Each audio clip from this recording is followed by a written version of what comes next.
seja o Cordeiro que na cruz por nós padeceu.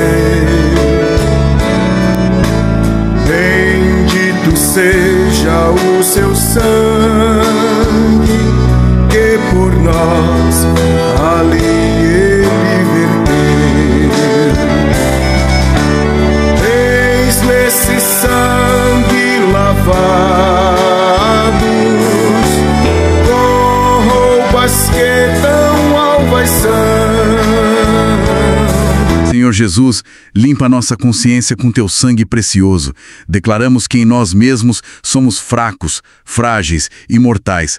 Por isto não cessamos de invocar o teu nome, a tua pessoa, que é tão doce, tão misericordiosa.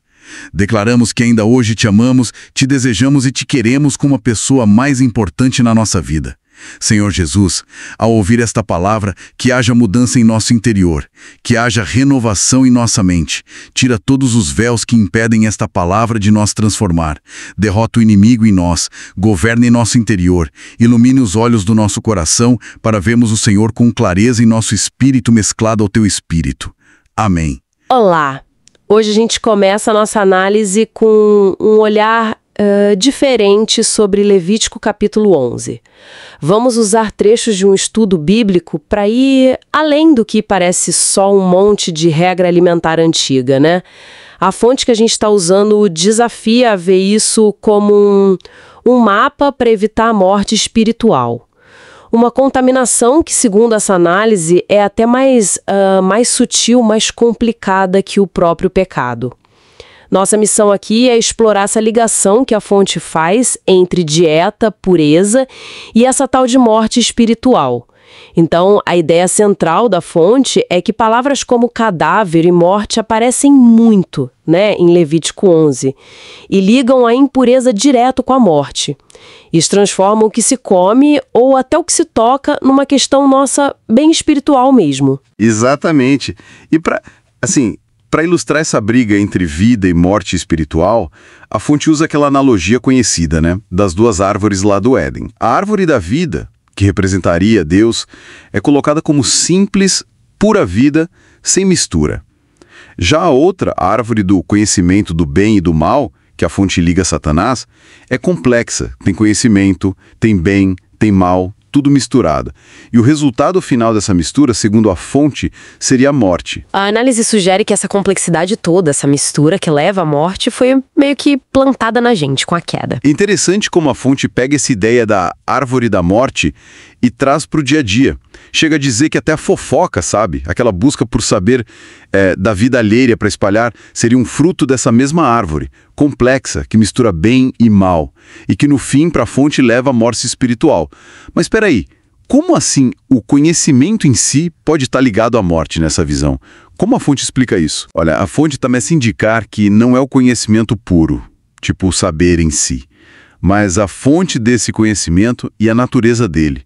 Aquele conhecimento misturado bem e mal juntos e que é buscado fora da dependência de Deus, sabe? Fora da árvore da vida. Essa independência na busca por saber, por julgar, por agir, é isso que estaria ligado à árvore do conhecimento e, aí sim, à morte espiritual. Entendi. Faz sentido dentro dessa lógica. E a fonte faz uma afirmação bem forte, né? Sobre a diferença entre o pecado e a morte. Diz que a morte contamina de um jeito mais sutil e que dura mais.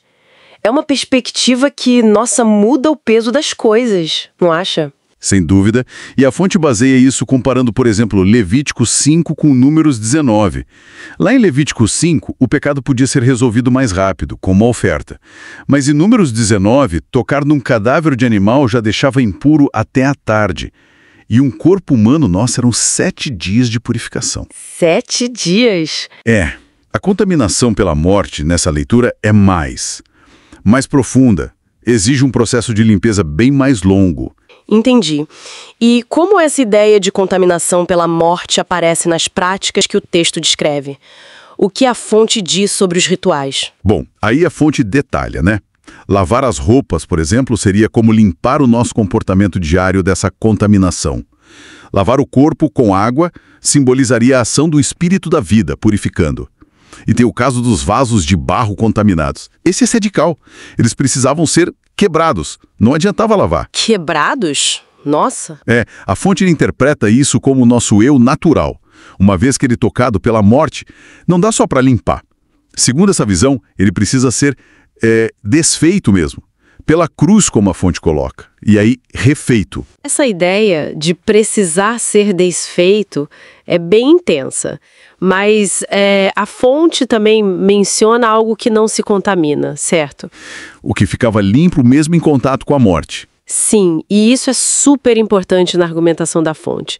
A fonte ou a cisterna de água, que a fonte interpreta como o Espírito Santo, ou o próprio Cristo como fonte de água viva, essas permaneciam puras. E também a semente, para plantar, vista como um símbolo da vida divina, que resiste, sabe? Que também seria um tipo de Cristo, resistindo à contaminação da morte. Então aí entra Cristo na interpretação. A conclusão da fonte é que ele mesmo é a verdadeira pureza, o alimento que dá vida. E os animais limpos de Levítico 11 viram símbolos dele. É isso. Tipo casco fendido, ruminar, o que isso significaria. Exatamente. Ter o casco fendido, por exemplo, é interpretado como a capacidade de discernir entre o certo e o errado no caminho. E ruminar seria meditar na palavra de Deus, sabe? Trazer de volta, pensar sobre ela continuamente. São características que, para a fonte, são essenciais para a gente se alimentar da vida e não da morte. Entendi. Então, as regras sobre barbatanas e escamas nos peixes ou pernas para saltar nos insetos, tudo apontaria para Cristo e para um viver separado do mundo, é isso? Isso. Barbatanas e escamas permitiriam se mover na água, o mundo, sem ser contaminado por ela. Pernas para saltar indicariam viver acima das coisas terrenas. O ponto central dessa análise de Levítico 11 é realmente apontar para Cristo. Ele como a personificação da pureza, a fonte da água viva, a semente da vida. Ele seria aquele que nos supre e nos capacita a viver em santidade, respondendo àquele chamado de Deus lá em Levítico 11. Sereis santos, porque eu sou santo. Então, resumindo, essa nossa exploração de Levítico 11, olhando pela lente dessa fonte, leva a gente bem além das regras de dieta, né? Vira um chamado para a gente ter discernimento o tempo todo para rejeitar a morte espiritual em todas as suas formas, mesmo as mais sutis, e buscar ativamente a vida que vem de Deus. Exato. E isso deixa uma questão importante para a gente pensar, né?